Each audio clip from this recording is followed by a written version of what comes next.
यूं ही नहीं झुकती बुढ़ापे में कमर। जिम्मेदारियां ढोता है पिता अपनी जवानी में। अपने सपनों को छोड़ देता है अपनों के सपनों की खातिर। पिता से बड़ा कोई खुदा नहीं होता। नमस्कार दोस्तों, स्वागत है आप सभी का हमारे यूट्यूब चैनल प्रियंका ज्ञान गंगा में। प्रिय दर्शकों, आज की हमारी कहानी है वफादार। बहू बेटे अपने बूढ़े पिता को बहाने से विदेश ले गए। काम निकलने पर बेहोश कर रास्ते पर ही छोड़ दिए। तब पिता ने भी आखिरी दाव चलकर बाजी मार ली। प्रिय दोस्तों, आखिर उस पिता ने ऐसा क्या किया? चलिए आइए जानते हैं इस कहानी में। अगर आपने हमारे चैनल को सब्सक्राइब नहीं किया है तो कृपया सब्सक्राइब कर लीजिए, लाइक करिए, शेयर करिए। चलिए शुरू करते हैं आज की कहानी। आज शिवदास जी को 2 साल हो गए थे विदेश में अपने बहू बेटे के पास रहते, और इन वर्षों में शिवदास जी ने सारे काम किए थे जो नौकर करते हैं। जिस इंसान ने कभी एक गिलास पानी भी खुद के हाथ से नहीं पिया था, आज वह आदमी इतना मजबूर था कि अपने बेटे बहू की गुलामी करने पर विवश थे। बेटे बहू ने उनकी हालत नौकर से भी बदतर कर दी थी। वह सारा दिन बहू बेटे अपने पोता पोती के कपड़े धोते रहते थे, खाना बनाते, बर्तन धोते और घर के अन्य काम करते थे। बढ़ती उम्र में ज्यादा काम करने की वजह से अब इतना काम करने से वह बीमार रहने लगे। साधारण गोलियों से जब आराम ना मिलता, उनका इकलौता बेटा अखिल उन्हें मजबूरन डॉक्टर के पास ले गया। आखिरकार उन्हें अच्छा खासा फ्री में नौकर जो मिला था। डॉक्टर के पास जाकर दिखाया तो डॉक्टर ने उन्हें कुछ समय के लिए हॉस्पिटल में रहने को कहा। उनकी हालत ज्यादा गंभीर थी, परंतु अखिल और उसकी पत्नी रानी शिवदास जी को हॉस्पिटल में रखने के बजाय घर लेकर आए। वह शिवदास जी पर खर्चा नहीं करना चाहते थे। अब शिवदास जी समझ गए थे कि उनका बेटा अखिल उन्हें भारत से विदेश क्यों लाया था। उन्हें एक नौकर चाहिए था घर के काम के लिए। अब शिवदास जी के शरीर में इतनी जान कहाँ थी कि वह घर का सारा काम करें। उनकी बूढ़ी आंखें बेबस, शरीर अब बेटे बहू के लिए बोझ बन चुका था। एक दिन शिवदास जी अपने बेटे अखिल से बोले, बेटा, अब मैं तुम्हारे किसी काम का नहीं, मैं तुम पर बोझ बन चुका हूँ। ऐसा करो, तुम मुझे मेरे घर वापस भारत छोड़ आओ। इतना सुनते ही अखिल गुस्से में झल्ला कर बोला, क्या समझा है आपने मुझे? मेरे अपने खर्चे पूरे नहीं होते, आपको अपनी पड़ी है? सर दर्द करके रख दिया है आपने। अखिल की पत्नी भी बड़बड़ाते हुए बाहर आई और चिल्लाकर बोली, अरे पैसे क्या पेड़ से उगते हैं? क्या आपके लिए कोई खजाना गड़ा रखा है यहाँ पर? पता है आपको कितना महंगा टिकट है प्लेन का? पता है आपको कितना महंगा टिकट है प्लेन का? इतने महंगे तो आप भी नहीं हैं जितने का टिकट है। अपने बहू और बेटे के मुंह से ऐसी बात सुनकर शिवदास जी की आंखें भर आईं। बहू तो पराया है, परंतु बेटा तो अपना था, अपना खून था। उन्होंने सोचा कि वो मुझे ऐसे कैसे बोल रहा है। बेटा, मैंने ऐसा क्या मांग लिया तुझसे? इस पर तुरंत उनका बेटा बोला, कुछ नहीं मांगा आपने मुझसे, मैं ही पागल था जो तुम्हारे जैसी मुसीबत को अपने साथ लेकर आया। अपने बेटे की बात सुनकर शिवदास जी धम से जमीन पर बैठ गए। वह उस पल को याद करने लगे जब उनका बेटा अखिल उन्हें भारत से विदेश लेकर आया था। शिवदास जी पर दुखों का पहाड़ टूट चुका था। वह गुमसुम से चुपचाप बैठे थे। उनके जीवन में अंधेरा सा छा चुका था। वह अपनी जीवन संगिनी का अंतिम संस्कार करके आ चुके थे। कुछ रिश्तेदार चले गए थे, कुछ बाकी थे। सभी आपस में राय मशवरा कर रहे थे कि उनका बेटा अखिल बोला, आपको जैसा करना है वैसा कर लो, मुझे कल वापस विदेश जाना है। इससे ज्यादा दिन मैं यहाँ नहीं रुक सकता। वैसे भी होने को कौन टाल सकता है? जो होना था वो हो गया। अब मेरे यहाँ रहने से माँ वापस तो जिंदा नहीं हो जाएगी ना। शिवदास जी के बेटे अखिल की ऐसी कड़वी बातें सुनकर सभी हैरान हो गए। कुछ ही दिनों में सभी रिश्तेदार अपने अपने घर चले गए और उनका नौकर टिंकू रह गया। क्यों चली गई तुम शारदा मुझे छोड़कर? तुम क्या गई कि मेरी तो सारी दुनिया ही वीरान हो गई। कितनी तेज चलती है यह दुनिया, कोई भी किसी का नहीं होता, अपनी औलाद साथ नहीं देती। हमारा बेटा मुझे अकेला छोड़कर चला गया, तुम्हारे जाने के बाद घर मुझे काटने को दौड़ता है। यह कहते कहते शिवदास जी की आंखों से आंसू लुढ़क गए। उनके नौकर टिंकू ने उन्हें दिलासा दिलाया। शिवदास जी कुर्सी पर बैठकर सोचने लगे। कितने खुश थे जब हमारा बेटा अखिल पढ़ लिख कर आगे की पढ़ाई करने के लिए विदेश गया था और वहीं शादी करके रहने लगा था। माँ बाप तक को नहीं पूछा था उसने। फिर भी हमने अपने मन को समझा लिया और किसी तरह अपना जीवन बिता रहे थे। अपने बुढ़ापे के सहारे की सोचकर दोनों बुजुर्ग सोचने लगे कि उन्होंने कोई गलती तो नहीं कर दी।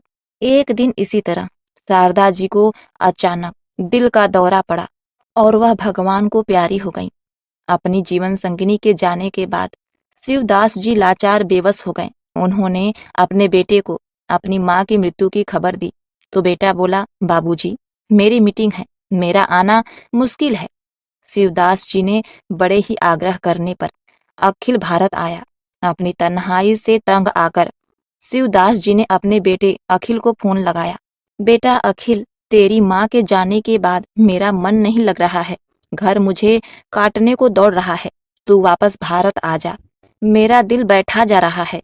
तब बेटे ने कहा, बाबूजी मेरा भारत आना संभव नहीं है, मेरी पत्नी को वहाँ का रहन सहन पसंद नहीं और मुझे भी पसंद नहीं।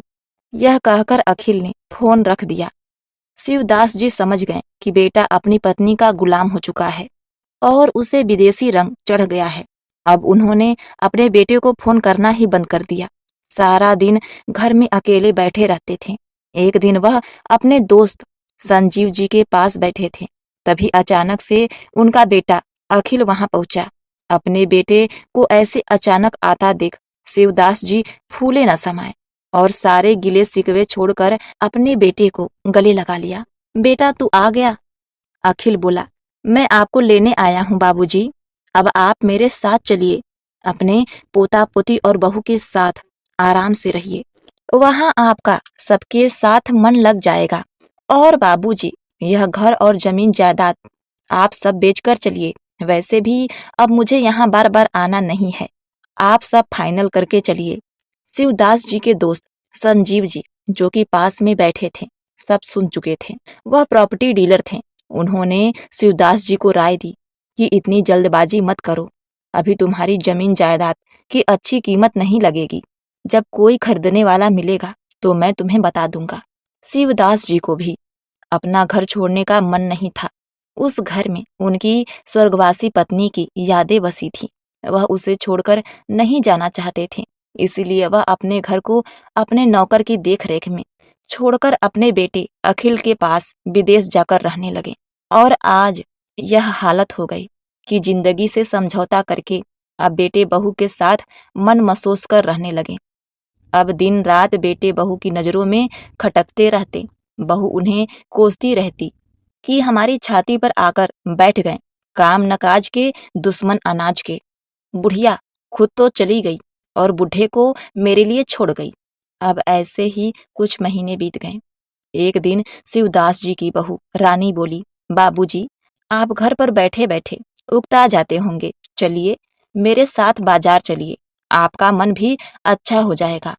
अपनी बहू का इतना प्रेम देखकर शिवदास जी को थोड़ा सा अजीब लगा, पर उन्होंने बाद में हाँ में सिर हिला दिया और रानी के साथ बाजार चले गए। रानी अपने ससुर को बाजार लेकर आई और उन्हें जूस का ग्लास हाथ में पकड़ाया। लीजिए बाबूजी, जूस पी लीजिए, शरीर में फुर्ती आ जाएगी। जूस पीते ही शिवदास जी बेहोश हो गए। रानी ने उन्हें कार से नीचे उतारा और सड़क के एक कोने पर छोड़कर चली गई। जब शिवदास जी को होश आया तो उन्होंने अपने आप को सड़क पर पड़ा हुआ पाया। अपनी बहू को आस पास न देखकर रोने लगे, गिड़गिड़ाने लगे, बहू मुझे छोड़कर कहाँ चली गई। अंग्रेजी उनको आती नहीं थी, अपना दुख कहे भी तो किससे कहें। लोग उनका विलाप सुनते और आगे बढ़ जाते, क्योंकि उन्हें हिंदी भाषा समझ में नहीं आ रही थी। उनके पास केवल जेब में $2-3 ही थे। सोचा कि बेटे निखिल को फोन करे तो उन्हें अपने बेटे का फ़ोन नंबर भी याद नहीं था। उन्होंने कभी अपने सपने में भी नहीं सोचा था कि एक दिन ऐसा भी आएगा। अब उन्हें पता चल गया था कि बहू ने उन्हें जानबूझकर छोड़ा है। उनके अपने ही उनके साथ ऐसा करेंगे, उन्हें यकीन नहीं हुआ। वह उठे और उस अनजान सड़क पर चल पड़े। थोड़ी दूर जाकर उन्हें एक मंदिर दिखाई पड़ा। उन्हें थोड़ी हिम्मत महसूस हुई। भगवान से प्रार्थना करते रहते हैं और रोते रहते हैं, ईश्वर मैंने कौन सी बात ईश्वर मैंने कौन सा पाप किया था जो मुझे इतनी बड़ा स, जो मुझे इतनी बड़ी सजा मिली। और फपक फपक कर रोने लगे। वह मंदिर के एक कोने में बेसुध पड़े थे। जब मंदिर के फाटक बंद करने का समय हुआ तो शिवदास जी पर मंदिर के पुजारी की नजर पड़ी। वह पुजारी भारतीय व्यक्ति था। बाबूजी, क्या हुआ? आप क्यों रो रहे हैं? अनजान देश में किसी के हमदर्दी पाकर शिवदास जी जोर जोर से रोने लगे। पुजारी समझ चुका था कि ये अपने बच्चों से दूर हो चुके हैं। पुजारी ने सबसे पहले शिवदास जी को खाना खिलाया, फिर उनसे उनके हालत का कारण पूछा। उनको न बेटे का नंबर याद था और ना ही बहू का नंबर याद था। इसीलिए मंदिर के पुजारी ने पुलिस को सूचना दी और शिवदास जी को मंदिर में बने अपने कमरे में ले गया। जब शिवदास जी थोड़ी देर में ठीक हालत में आए तो शिवदास जी ने अपनी सारी आपबीती कह सुनाई। तब पुजारी बोला, बाबूजी, बुरा मत मानिए, पर ऐसे केस रोज होते हैं। बेटे बहू अपने बूढ़े माँ बाप को यहाँ पर काम करने के लिए लाते हैं और जब तक उनका लालच खत्म नहीं होता तब तक उन्हें अपने पास रखते हैं। लेकिन जब वे बूढ़े माँ बाप बीमार रहने लगते हैं, उनकी दवाइयों का खर्चा करना पड़ता है, तब उन्हें बोझ समझकर इसी तरह दर दर की ठोकरें खाने के लिए मजबूर कर देते हैं। उन्हें घर से बाहर निकाल देते हैं। पुजारी की बात सुनकर शिवदास जी भौचक्के रह गए। अचानक वह अंदर से टूट चुके थे।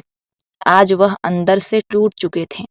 अगले दिन पुलिस शिवदास जी को लेकर उस अनजान सड़क पर पहुंची जहां वे बेहोश पड़े थे। पुलिस ने जांच पड़ताल की। वहां पर एक सीसीटीवी कैमरा लगा हुआ था। कैमरे की मदद से पुलिस ने देखा कि एक महिला बेहोश बूढ़े को गाड़ी के नीचे उतारने के लिए धक्का मार रही है। जब यह शिवदास जी ने देखा तो वह सन्न रह गए। वह सोचने लगे कि क्या बहुएं इतनी बुरी होती हैं? मेरे भाई की भी तो बहुएं हैं जो कि इतनी संस्कारी हैं, अपने सास ससुर का सेवा करती हैं, साथ में बाहर जाकर कमाती भी हैं, ऑफिस का काम करती हैं, घर का भी काम करती हैं, बच्चों को संभालती हैं, मेरे भाई भाभी को संभालती हैं। केवल मेरे ही नसीब में ऐसी बहू लिखी थी, ऐसा बेटा लिखा था। खैर, ये सब बातों से वो बाहर निकल आते हैं। पुलिस उनके बहू बेटे का पता लगा लिया, परंतु शिवदास जी ने उनके पास जाने से मना कर दिया। वह पुजारी से बोले, मुझे मेरे भारत जाना है। उन्होंने पुजारी का फोन लिया और अपने दोस्त संजीव को फोन लगाया, पर उनका फोन स्विच ऑफ था। थक हार कर फिर उन्होंने अपने नौकर टिंकू को फोन लगाया। एक ही बार में टिंकू ने फोन उठा लिया। हेलो टिंकू बेटा, मैं शिवदास बोल रहा हूँ। बाबूजी, कैसे हैं आप? ठीक तो है ना? कितने दिन हो गए आपको देखे हुए। आपकी तबीयत कैसी है? ठीक तो है ना? टिंकू के मुंह से इतनी हमदर्दी पाकर शिवदास जी की आंखें भर आईं। उन्होंने रूधे गले से सारी बात उसे कह सुनाई और अपने दोस्त संजीव से टिकट के पैसे लेने के लिए कहा। अपने मालिक का बात सुनकर टिंकू हैरान था। वह सोचने लगा कि क्या बेटे बहू इतने मतलबी भी होते हैं जो अपने सगे माँ बाप के साथ ऐसा करें। यह सोचकर ही उसकी आंखें नम हो गई। टिंकू ने कुछ ही समय में पैसे जुटाए और शिवदास जी पुजारी को धन्यवाद देकर वापस भारत आ गए। घर पहुंचकर अपने नौकर टिंकू के गले लग गए और बहुत रोए। उसके बाद अपने दोस्त संजीव जी के पास पहुंचे, लेकिन वहां पहुंचकर उन्हें झटका सा लगा, क्योंकि संजीव जी तो 1 साल पहले ही चल बसे थे। वह और भी ज्यादा उदास हो गए। वह सोचने लगे कि जब संजीव नहीं है तो पैसे का इंतजाम टिंकू कैसे कर लिया। रास्ते में आते हुए उन्होंने टिंकू से पूछा तो वह बोला, बाबूजी, आपके मुझ पर बहुत एहसान है। मैंने मेरा घर गिरवी देकर पैसे जुटाए हैं। आपने उस हालत में मेरी बहुत मदद की थी जब मेरे अपने ही मेरे साथ छोड़ दिए थे। तब उस समय आपने मेरा हाथ थामा था। आप मेरे लिए भगवान से भी बढ़कर हैं। आपके मुझ पर इतने एहसान हैं कि मैं अपनी जान देकर भी चुकाऊं तो वह भी कम पड़ जाएगा। टिंकू की बात सुनकर शिवदास जी उसे गले लगा लिए। उनकी आंखें गीली हो गईं। बुढ़ापे में अब वह बिस्तर पर पड़ गए थे। इतने कमजोर हो गए थे कि बिस्तर भी गीला कर देते थे। लेकिन टिंकू उनके दिन रात सेवा करता था। उनसे कभी भी नहीं घिरना था। जिंदगी के आखिरी दौर में शिवदास जी ने वकील को बुलाकर अपनी सारी जमीन जायदाद वसीयत करा दी और कहा उनके अंतिम संस्कार से पहले यह वसीयत पढ़कर सुनाई जाए, बाद में उनकी चिता को आग दी जाए। एक दिन शिवदास जी उनके बहू बेटे को खबर दी गई। बेटा अखिल दौड़ा दौड़ा आया कि चलो बुढ़ा चला गया, जान छूटी, अब सारी संपत्ति मेरी हो गई। शिवदास जी के अंतिम संस्कार से पहले वसीयत पढ़कर सुनाई गई। मैं शिवदास अपनी सारी संपत्ति, जमीन जायदाद अपने नौकर टिंकू के नाम करता हूँ। मेरी चिता को आग देने का अधिकार मैं भी अपने बेटे से छीनता हूँ। यह हक मैं टिंकू को देता हूँ। और उन्होंने आगे लिखा था, मैं अपने परवरिश पर बहुत शर्मिंदा हूँ कि मैंने ऐसे बेटे को जन्म दिया। भगवान ऐसी औलाद किसी को ना दे। यह सुनकर आसपास खड़े सभी की आंखें भर आईं। निखिल और उनकी पत्नी रानी को शर्मिंदगी महसूस हुई। इसके बाद टिंकू ने अपने मालिक शिवदास जी की चिता को आग लगा दी। अखिल और उसकी पत्नी दोनों वापस विदेश चले गए। दोस्तों, क्या माँ बाप अपने बच्चों को इतनी कड़ी मेहनत करके अपना पेट काटकर इसी दिन के लिए पढ़ाते हैं, इसी दिन के लिए पालते हैं कि वह बड़े होकर उन्हें दर दर की ठोकरें खाने के लिए छोड़ दें? जब माँ बाप का प्यार निस्वार्थ भाव का होता है तो आजकल के बेटे बहुएं सिर्फ स्वार्थ के लिए अपने बूढ़े माँ बाप का इस्तेमाल क्यों करते हैं? क्या वह कभी बूढ़े नहीं होंगे? आज की जनरेशन को पहले यह सोचना चाहिए कि हर किसी का समय आता है, बुढ़ापा हर किसी को आता है। जो वो अपने माँ बाप के साथ कर रहे हैं, कहीं बुढ़ापे में आगे चलकर उनके साथ उनके बच्चे ही ना कर बैठें। यह सोचकर व्यक्ति को डरना चाहिए, तभी कोई कर्म करे। प्रिय दोस्तों, इसके बारे में आपकी क्या राय है? कमेंट में जरूर लिखिएगा। यदि आपको हमारी यह कहानी पसंद आई है तो एक लाइक जरूर कर दीजिएगा। मिलते हैं नेक्स्ट वीडियो में। तब तक के लिए नमस्कार।